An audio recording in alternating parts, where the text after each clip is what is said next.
বৃষ্টির কারণে লাখ লাখ কই মাছের পোনা ধরা হচ্ছে। ভালো আছেন? ওই যে এই সবগুলা পোনা বড় হইলে শত শত কেজি কই মাছ হইতো, তাই লেগে আর মাছের অভাব পড়ল হইলে দেশ। 500 গুণা মিললে 1 কেজিও না, আর বড় হইলে তো বেটা 4টা 5টা দিয়ে 1 কেজি হয়ে দিলে কইলে তো লাভ হইল নইলে বড় হইলে। লক্ষণটা গরিবের দশানো লাগতো না। আর তুই বেড়াটা বড় লোক, তুই গরিব আছিস নাকি? খুবই প্যারা লাগতেছে যে ইস, এত কষ্ট করে এত দূর থেকে এত আশা নিয়ে নিয়ে এলাম, মাছগুলা বাঁচাইতে পারলাম না।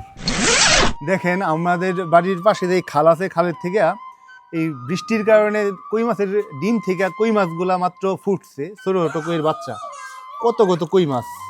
এই কই মাছগুলো হচ্ছে এখানকার স্থানীয় মানুষজন এগুলো সব ধরে ফেলতেছে। এই মাছের পোনা দেশের সোনা, এই কথাটা তো আসলে অনেকে বুঝেন না। তো আসলে বড় হওয়ার সুযোগটা দেওয়া হইতেছে না। তো আমরা যতগুলো মাছ ছিল সব আমরা কিনে নিয়ে পড়ছি, আর এগুলোর আবার অবমুক্ত করব। আমরা নিজের একটা ডুবা আছে, আমরা 2 ভাই নিয়ে আইছি। ডুবাতে এই বালতির যত মাছ আছে সব এই ডুবাতে ছেড়ে দিব, আর বাকি যে বালতিগুলো আছে এটা নিয়ে আমাদের নবীনগরের তিতাস নদী এবং আমাদের নবীনগরের আমার বড় ভাইয়ের কলেজ, সরকারি কলেজের পুকুর, ওই দিকে আমরা এগুলো ছেড়ে দিব। তো আমরা এখন এটা নিয়ে দিতেছি ডুবাতে। চল। বৃষ্টির কারণে জালের মধ্যে প্রচুর কই মাছের ফোনা ধরা পড়তেছিল। আমরা 2 ভাই মিল্লা সবগুলা কই মাছের ফোনা কিনা লইছি। এই ফোনাগুলো আমরা এখন খাল বিল নদী নালাতে অবমুক্ত কইরা দেমু। দেখেন কি সুন্দর মাছগুলা, একদম তাজা কই মাছ, মাত্র ধরিয়ে ফেলছি সব। মানুষ আসলে বুঝে না যে এই একটা ছোট কই মাছের পোনা, এই একটা কই মাছের পোনা বড় হইলে কম করে হইলে তো 150 গ্রাম হইল। যদি বড় পর্যাপ্ত পরিমাণে বড় হয় যেন কত কত পোনা, এই সবগুলা পোনা মিলাই দেন যে হয়তো বা 500-700 গ্রাম পোনা হইব। কিন্তু এনে 4-5টা কইরে ঠিক মতো বড় হইতে দিলে এগুলো 1 কেজি হয়ে যাবে। এখান থেকে যদি 10% মাছও টিকে, এটাই আসলে সার্থকতা। মানুষের আসলে সবার বোঝা উচিত যে আপনাদের দায়িত্ব আছে অনেক। মানুষ হইলেই যে সপ্তাহ খাইয়ে লাউন লাগবে এমন না ব্যাপারটা। এই ছোটো এই জায়গাটা যদি স্যাক্রিফাইস করতে পারেন তাহলে মানব সভ্যতার জন্য অনেক বিশাল বড় একটা উপকার হইতো আসলে। এই স্যাক্রিফাইসটা মানুষ করতে জানে না। সাথে সাথে মাছগুলো কত একদম প্রাণ ফিরা পাইছে, পুরাটা পুকুরেই কেমনে ফুট ফলাইতেছে। এই জিনিসটা দেখেই ভালো লাগতেছে যে মাছগুলো একদম আবার একটা জীবন ফিরা পাইছে। এই রইতেছে সেই জালটা যেইটা দিয়ে এই কই মাছের বাচ্চাগুলো ধরা হইতেছে, এবং একটু পরে যখন টান দিব বাচ্চাগুলো সবগুলো এই জালে উঠা দিব। অলরেডি ওই যে এটার ভিতরে মানে মাছ আছে। সরো জাল কি কি মাছ ওঠে? বুয়াল উঠে, আরে অহন কি উঠতেছে? টান দিলে কি উঠে? ওখানে উঠতেছে, ফুটি উঠতেছে।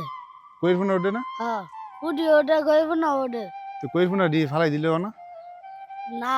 এটি বড় হইলে খাইতে পারলি নইলে হ্যাঁ, একটা অহন ফোনা মানে 500 ফোনা মিললে 1 কেজিও না, আর বড় হইলে তো বেটা 4টা 5টা দিয়ে 1 কেজি হয়ে দিলে কইলে তো লাভ হইল নইলে বড় হইলে। এই লক্ষণটা গরিবের দশানো লাগতো না। আর তুই বেড়াটা বড় লোক, তুই গরিব আছিস নাকি? নবীনগর যাওয়ার সময় আবার এখান থেকে এই ফোনাগুলো লয়ে যেতেছি।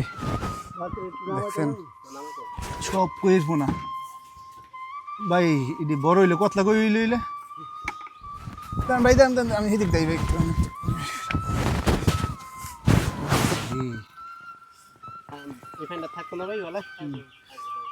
আধা ঘন্টা ওরে বাবা,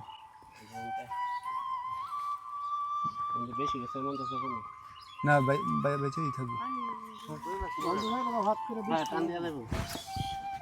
ভাই। সবটি কত দিতাম? আগের টিটা একটু দিয়ে দিছি, এইটা আমি পরে দিতেছি। হ্যাঁ আচ্ছা, তো ভাই এইটা সেখান থেকে মাছগুলো ধরেন এই জাল দিয়া। আমরা এখন এই মাছগুলো নবীনগর দিতেছি। বালতির পানির তুলনায় মাছের পরিমাণ বেশি হয়ে গেছে, মাছ একদম উপরে উঠে গেছে। 1 বালতি শুধু মাছ, পানি এখন কমে গেছে, পানি আরো লাগবো। ভালো আছেন? তাড়াতাড়ি কইরা আমরা 2 ভাইয়ে বড় একটা বালতির মধ্যে সবগুলা কই মাছের ফোনা লইয়া নবীনগরের উদ্দেশ্যে রওনা দিছি। নবীনগরের তিতাস নদী এবং সরকারি কলেজের পুকুরের মধ্যে এই মাছগুলা ছাইরা দেবো। রাস্তার থেকে বন্ধু হান্নান আর শামিম রে লয়ে লইছি আমরা 4 জনে মিলে। একলা পারবি না, অনেক অনেক অনেক অনেক অনেক। এটা তিতাস নদী শাখা বুড়ি নদী বেটা, মেইন তিতাস এটা না। তো আমরা এইখানে কই মাছের পোনাগুলো ছেড়ে দিব। তা চলো আমরা আস্তে আস্তে নিচে নামি। হাজার হাজার কই মাছের ফোনা আমরা খালের থেকে উদ্ধার করে আইনা এই নদীর মধ্যে ছাইরা দিতাছি। আশা করি এই ফোনাগুলা অনেক বড় হইব, বড় হইয়া এগুলা আরো ফোনা দিব, তারপরে এই নদীটা কই মাছে একদম ভরপুর হয়ে যাইব গা। ব্যাপার হচ্ছে থেকে মাছে পানির তুলনায় মাছ বেশি হয়ে গেছে, অনেক বেশি হয়ে গেছে। আমরা তো আসলে এটা বুঝি না পরিমাণ কেমনে কী হওয়া উচিত। তো এই কারণে অনেক মাছ অ্যাটলিস্ট 30% পোনা মারা গেছে।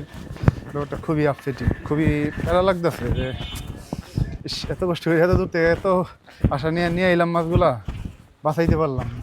তাও যদি এখান থেকে যদি ধরেন যে 10% মাছ যদি টিক্কা যায়, এটাই সার্থকতা। 10%, 5% টিক্কা হতে যায়, এইটাও আমার সার্থকতা। আল্লাহ যেন মাছগুলোকে বাঁচাই দেয় এবং বড় হওয়ার পরে মানুষের পেটে যায়।